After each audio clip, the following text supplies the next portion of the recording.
The old Whitmore estate had stood empty for as long as the town's oldest residents could remember. Perched on a hill, surrounded by a copse of dead trees, it had a reputation for the eerie and unexplained. Despite its ominous presence, it attracted curious souls, none more so than Emily, a journalist known for her investigative reports on paranormal phenomena. Equipped with her recorder, camera, and a healthy dose of skepticism, Emily crossed the threshold of the manor one cold autumn evening. The door creaked ominously as it swung open, as if protesting the disturbance of its long-standing solitude. Inside, the air was stale, and a thin layer of dust coated everything. As Emily ventured further, her footsteps echoed through the halls, unsettling the silence that had enveloped the house. Each room she passed seemed to hold a breath of the past, heavy with a sense of waiting. In the grand drawing room, the furniture was shrouded in white sheets, and a grand piano sat closed against the far wall. Emily pulled off a sheet, sending a cloud of dust into the air and revealing a portrait of the Whitmore family. Their eyes seemed to follow her, filled with silent accusations.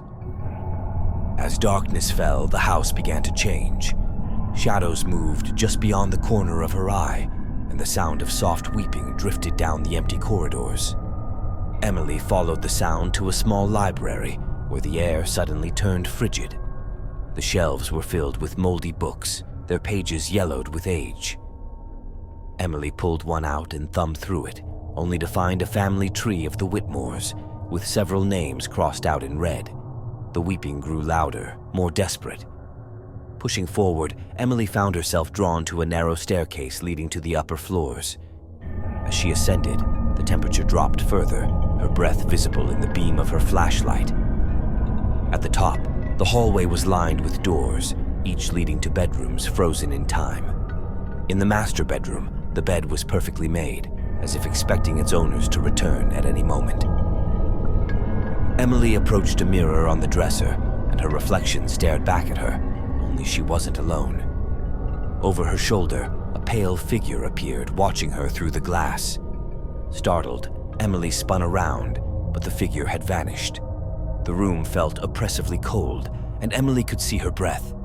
She heard a faint whisper, "Leave while you can."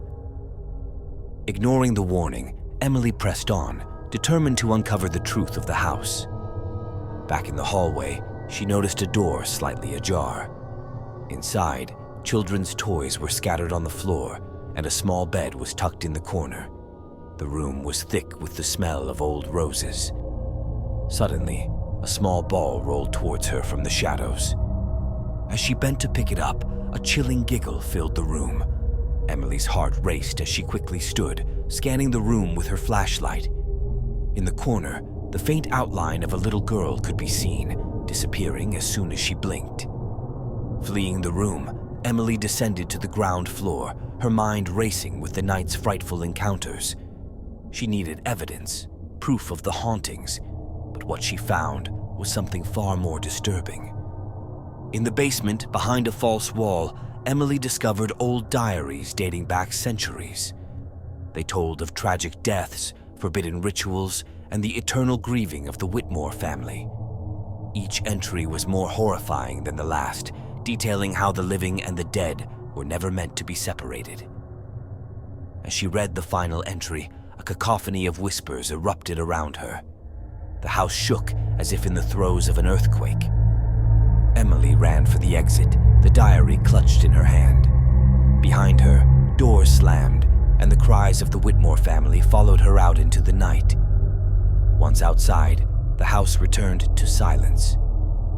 Emily sat in her car, trembling, the diary on the passenger seat. She knew she had barely escaped with her life, but she also knew her nights of peace were over. The Whitmores had entrusted her with their story, one that was now hers to share or suffer. Emily's book, The Whispering Walls of Whitmore Estate, became a seminal work in paranormal studies, bringing her fame but little comfort. At night, the whispers of the Whitmores still echoed in her dreams, a constant reminder of the night she walked through their world.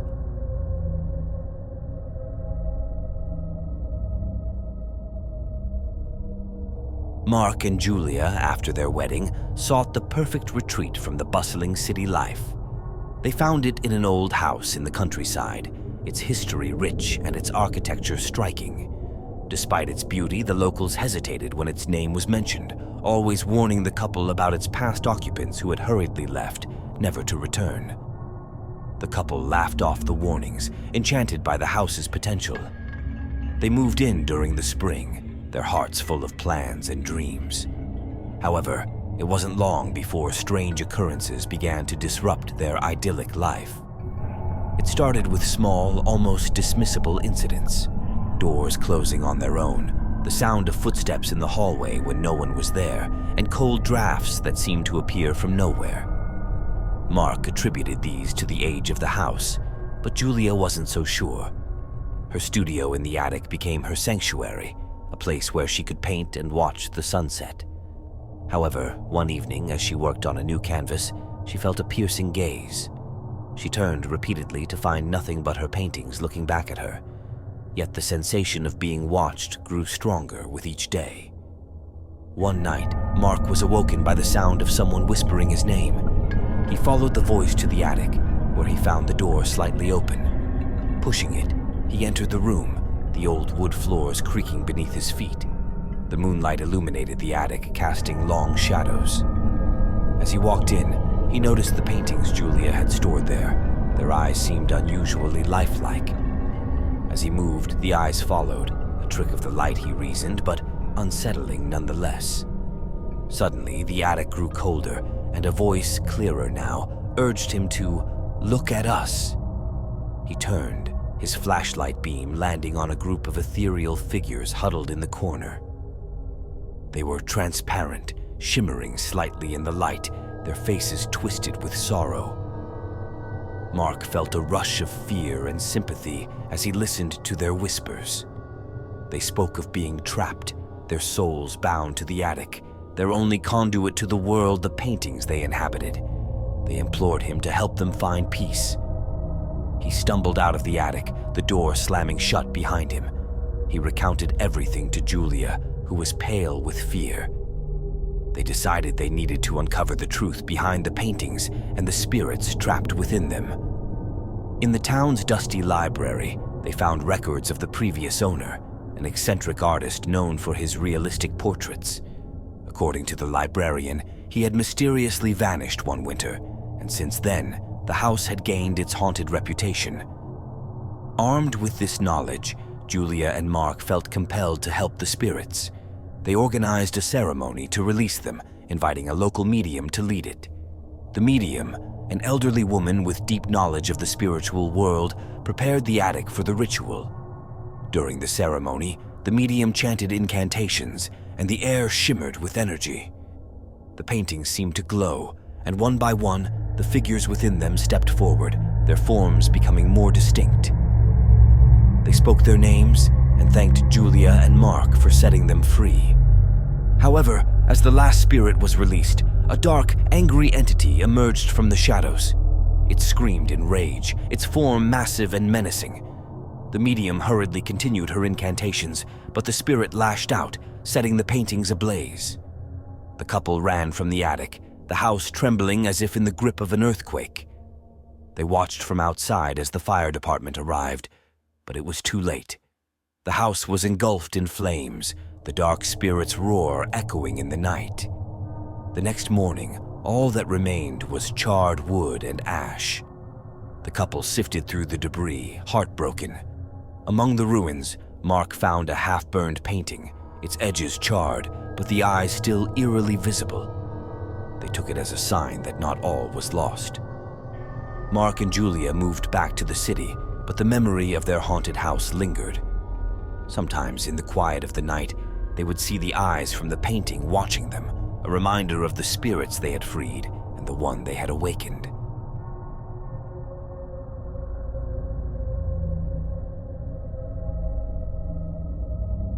Tom, a historian fascinated by the macabre, purchased a mansion in New England known for its sinister past.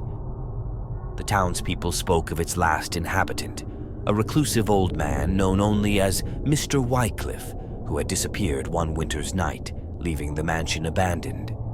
Drawn to the mystery, Tom moved in, his mind alive with possibilities of discovering hidden rooms and secret passages.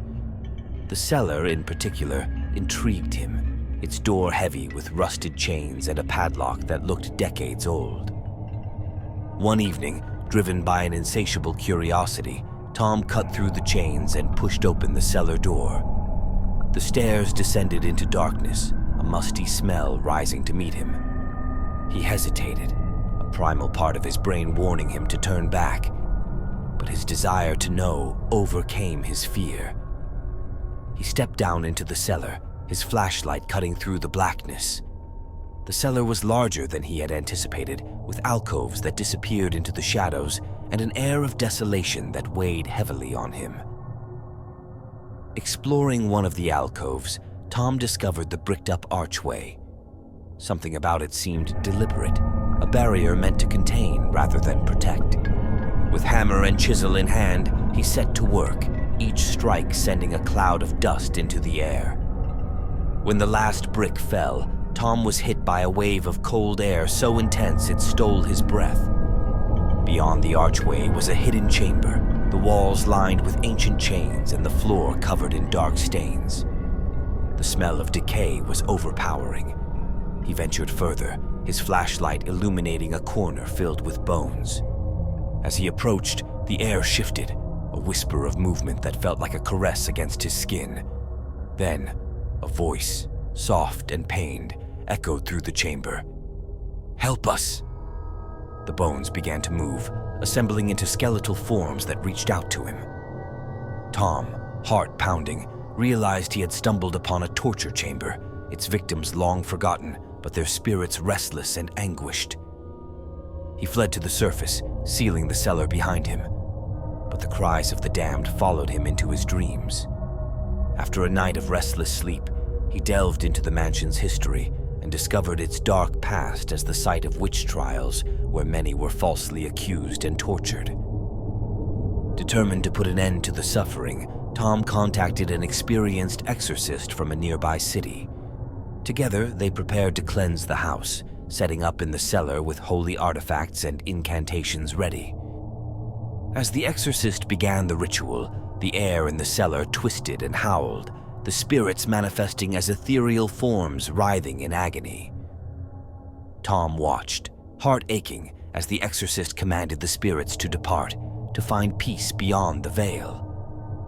The ceremony concluded with a profound stillness. Tom hoped it signaled the end of the hauntings. However, that night, the scratching began. It started at his door and led him inexorably back to the cellar, where he found the newly bricked wall. Desperate, Tom tried to remove the bricks, but they were unyielding. The scratching continued, night after night, a relentless reminder of the spirits still trapped within.